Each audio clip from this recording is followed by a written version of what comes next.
हिपरो मां अव्हांखे ख़बर ॾींदा हलूं त हिपरो वेझो ॻोठ सैयद यार मोहम्मद शाह जोहेली में साबिक़ा वज़ीर ख़ारजा ऐं गौसिया जमायत जे रूहानी पेशवा आला हज़रत क़िबला साईं शाह महमूद हुसैन शाह कुरैशी जे फर्ज़ंद सैयद ज़ैन हुसैन शाह कुरैशी जे पीपी 217 मुल्तान में कामयाबी जी ख़ुशी में केक काटियो वियो, जंहिंजी अॻुवाणी सैयद यार मोहम्मद शाह, सैयद हसन अली शाह, सैयद आलिम शाह, सैयद अब्बास अली शाह, सैयद उमैद अली शाह, सैयद अनवर अली शाह, सैयद असगर अली शाह, अली नवाज़ हिंगोर जो ऐं गौसिया जमायत जे अक़ीदतमंदनि कई। इन मौक़े ते अॻुवाण मीडिया सां ॻाल्हाईंदे चयो आहे त सैयद ज़ैन हुसैन शाह जी कामयाबी ते दिली सुकून मिलियो आहे। असां इंतहाई अॼु ख़ुशी जो इज़हार मल्हाए रहिया आहियूं दोदो शाह जोहेली जे ॻोठ में, ऐं पूरे ही पंजाब जी सीट मेन सीट हुई जंहिं ते पूरे पंजाब जूं नज़रूं हुयूं, ऐं पूरे पंजाब जी गवर्नमेंट हिकिड़े पासे हुई, जेका मिशनगिरी हुई गवर्नमेंट ऑफ पंजाब हुयो, हर उन्हनि मरबला हलाया, पर जीत इंसाफ़ जी थींदी आहे, जीत हक़ जी थींदी आहे।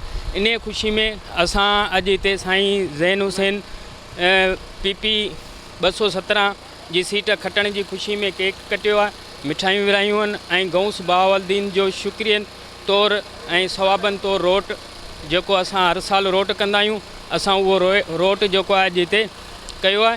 ऐं असां गौसिया जमायत पाकिस्तान तहरीक इंसाफ़ पाकिस्तान जे सभिनि कारकुननि खे ऐं अवाम खे दिलि जी गहराइनि सां मुबारकबाद पेश करियूं था। पंजाब जी इलेक्शन जेका हुई, जेके लोटा ग्रुप असांजे बहादुर लीडर इमरान ख़ान खे छॾे करे हिकु चोरनि सां गॾु थिया हुआ, उन्हनि जी इलेक्शन थी, उन में असांजो रूहानी रहबर मखदूम शाह हुसैन कुरैशी साहिब जो फर्ज़ंद बहादुर दलेर पुट मखदूम ज़ैन हुसैन कुरैशी हिन इलेक्शन में वॾे माजरे तां कामयाबु थियो। उन जी ख़ुशी में ॻोठ सैयद यार मोहम्मद शाह जे ॻोठ में हिकिड़ो ख़ुशी जो समाए हिकिड़ो प्रोग्राम रखियो वियो आहे, उन में असां शिरकत कई आहे। असां तमामु घणा ख़ुशि आहियूं, असांजो जेको आहे सो मुर्शिद कामयाबु थियो आहे ऐं इन लोटनि खे, इन्हनि करप्ट माफ़िया खे जेको आहे शिकस्त ॾिनी आहे। लोटा ग्रुप जेको आहे सो हींअर मायूस आहे पूरे पाकिस्तान में, चाहे किपरो हुजे, चाहे सांगड़ हुजे या उमरकोट हुजे, ॿिया बि जेके असांजा जेके शहर आहिनि जेके लोटा थी विया, इमरान ख़ान जो साथ छॾे विया, मखदूम शाह हुसैन कुरैशी जो साथ छॾे विया, उन्हनि जा मुंहुं लथल आहिनि, उन्हनि जा चेहरा लथल आहिनि, उहे परेशान आहिनि। इमरान ख़ान वापसी बैक थियो आहे, इंशाअल्लाह ताला पाकिस्तान खे अॻिते खणी हलंदो, पाकिस्तान जी तरक़ी थींदी।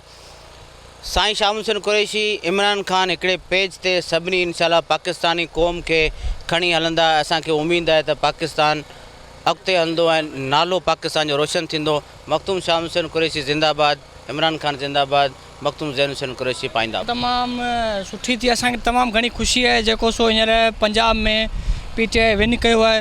हालांकि हुननि जी तमामु घणी हुते कोशिशि हुई, धांधली बि जाम कई, पर वॾी तइदाद में PTI जा कारकुन ऐं वर्कर निकिरी आया जिन हुते वोट करे PTI खे कामयाबु कयो। PP 217 जा ज़ैन हुसैन कुरैशी विन कयो आहे, उन जी ख़ुशी में, ऐं पूरी PTI विन कयो आहे पंजाब में, उन जी ख़ुशी में असां हिते जशन कयो आहे, केक कटियो आहे, ऐं इंशाअल्लाह अॻिते बि पूरे पाकिस्तान में PTI जेका आहे विन कंदी। ऐं हाणे जेको सो इमरान ख़ान जेको सो सिंध में बि इंशाअल्लाह पंहिंजो क़िलो मज़बूत कंदो ऐं जमा। जेको प्रोग्राम असां हिते कयो आहे, मखदूम ज़ैन हुसैन कुरैशी PP 217 मुल्तान विन कई, ऐं उन ख़ुशी में असां प्रोग्राम कयोसीं। ऐं अवामी न्यूज़ जे प्लेटफॉर्म तां गौसिया जमायत ऐं PTI टाइगरनि खे मुबारकबाद पेश करियां थो, ऐं इंशाअल्लाह ईअं ई कामयाबी थींदी रहंदी। मज़ीद ख़बरनि ऐं तफ़सीलात लाइ विज़िट कयो असांजी वेबसाइट www.awamiNewsHD.com ऐं ॾिसंदा रहो अवामी न्यूज़ HD।